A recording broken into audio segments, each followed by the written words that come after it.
সকলকে রত্নাস কিচেনে স্বাগত। আজকে বানাবো পাস্তার মতন ম্যাগি।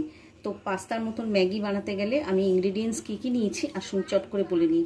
এখানে নিয়েছি ম্যাগি, নিয়েছি রসুন কুচি, সামান্য নুন, নিয়েছি একটা চিজের পাতা, নিয়েছি পাস্তা মিক্সড, আর নিয়েছি গোলমরিচের গুঁড়ো আর জল। একটা কড়াই বসিয়ে দিয়েছি, দিয়ে দিয়েছি 1 চামচের মতন সাদা তেল, আর এটা বাটার দিয়েও করতে পারেন, তো আমি বাটার দিইনি।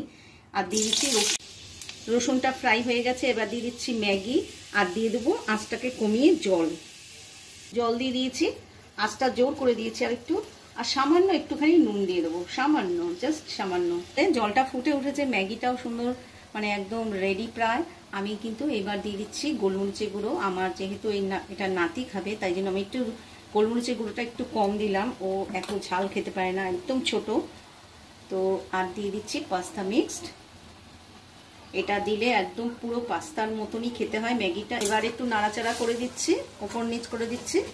এবার দিয়ে দিচ্ছি এই চিজের পাতাটা, জাস্ট জমে যাচ্ছে, দারুণ লাগছে কিন্তু।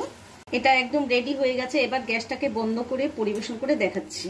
কেমন লাগলো এই রেসিপি? যদি ভালো লেগে থাকে অবশ্যই লাইক করে দেবেন আর শেয়ার করে দেবেন বন্ধু বান্ধব আত্মীয় স্বজনের সঙ্গে। যারা ছোট বাচ্চারা একদম ঝাল খেতে পারে না, এইভাবে কিন্তু বানিয়ে দেবেন, ওদের মুখের টেস্ট বদলাবে। একরকম খেতে ভালো লাগে না সবসময়।